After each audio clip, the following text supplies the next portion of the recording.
Dois presidentes que deveriam não ter nada a se dizer vão se sentar à mesma mesa nessa quinta-feira. Lula e Trump, um encontro que foi adiado pela guerra contra o Irã e que agora finalmente acontece, carregando mais peso geopolítico do que qualquer reunião bilateral recente entre Brasil e Estados Unidos. O paradoxo central dessa conversa é que os dois líderes chegam a ela enfraquecidos.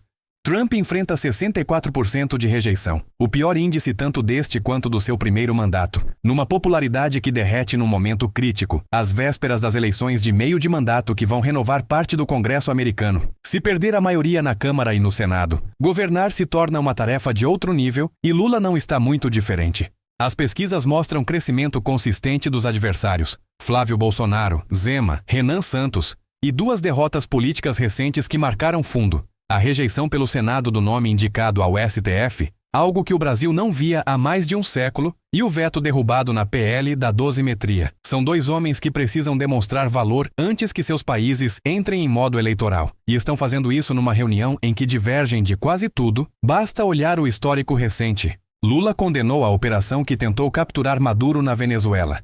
Critica abertamente a guerra que Estados Unidos e Israel travam contra o Irã. Defende Cuba contra o embargo econômico americano. Faz objeções às ações em Gaza e no Líbano. Não participa do Conselho de Paz criado por Trump e ainda fez críticas públicas a ele. Condena a saída americana de dezenas de organismos internacionais. Chama de abusiva a prática de usar tarifas como instrumento de coerção. E chegou ao ponto de dizer publicamente que Trump não tem o direito de acordar a qualquer hora ameaçando países, brincando que levaria maracujá e jabuticaba para acalmar o presidente americano. Sobre esse último ponto, vale uma observação. Criticar Trump pode estar certo, mas existe uma diferença entre uma crítica diplomática firme e uma piada de tom coloquial feita por um chefe de Estado. Basta pensar se Xi Jinping faria o mesmo.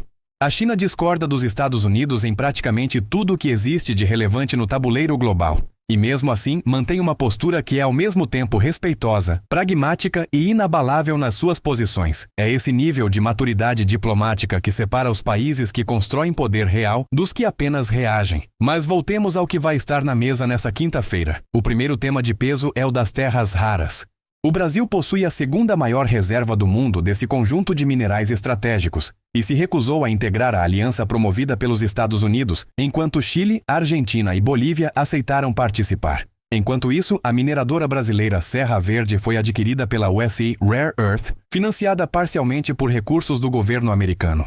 O Brasil tem deixado claro que só avança em parcerias minerais se houver repasse tecnológico e processamento em território nacional. Não entrega matéria-prima bruta para nenhum parceiro, seja americano, chinês ou europeu. Será que Trump aceita essa condição?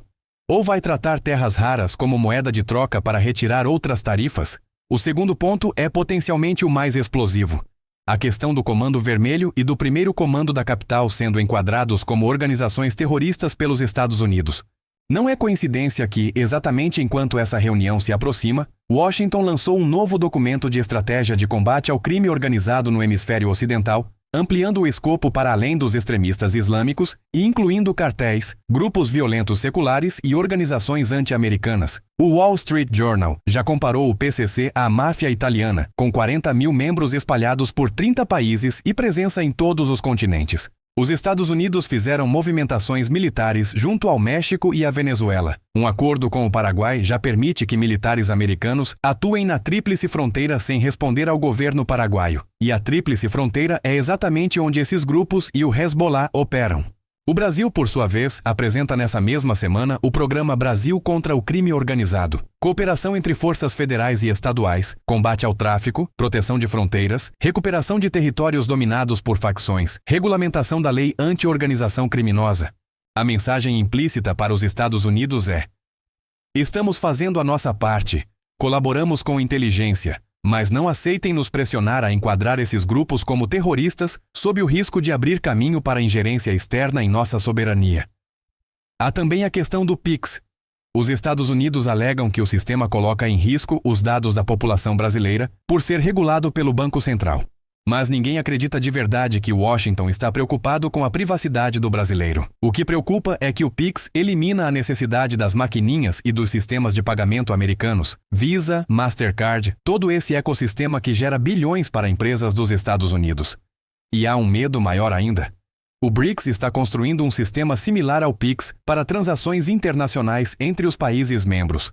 Se o modelo brasileiro funcionar em escala global, o dólar perde mais um instrumento de influência. Curiosamente, isso pode ser uma carta na mão de Lula, já que a oposição se alinha aos Estados Unidos contra o PIX. Defender o sistema é, ao mesmo tempo, defender o interesse nacional e marcar ponto eleitoral. Por fim, existem dois atritos diplomáticos recentes, que podem ou não aparecer explicitamente na conversa, mas que envenenam o clima de qualquer forma. O representante do governo Trump, Darren Barty, foi expulso do Brasil após mentir nas declarações de entrada no país. Ele pretendia se reunir com Bolsonaro e com o presidente do TSE, o que levantou suspeitas óbvias de interferência no processo eleitoral brasileiro. E o caso Ramagem criou um incidente paralelo. Um servidor brasileiro teria mentido ao ICE americano, alegando que o passaporte de Ramagem estava vencido por motivação política, o que levou os Estados Unidos a retirar o acesso desse servidor. E o Brasil, por reciprocidade, fez o mesmo com um funcionário americano. São crises pequenas no papel, mas que sinalizam um nível de desconfiança mútua que vai além do protocolo. E então, qual é a leitura possível de tudo isso? O Brasil tem uma dependência real dos Estados Unidos, maior investidor estrangeiro no país, segundo maior parceiro comercial, perdendo apenas para a China. Mas os Estados Unidos também precisam do Brasil. Maior liderança da América Latina, principal representante do BRICS na América do Sul, porta-voz informal do chamado Sul Global. Comprar uma briga com Brasília num momento em que Washington tenta reconquistar influência no continente seria um erro estratégico evidente. Isso, claro, presumindo que a imprevisibilidade de Trump não apareça. Lembrando do que aconteceu com Zelensky, lembrando do que aconteceu com Ramaphosa e as imagens projetadas numa suposta perseguição a brancos na África do Sul. Imagens que depois se revelaram falsas. O roteiro dessa quinta-feira está escrito. O que não se sabe é quem vai improvisar.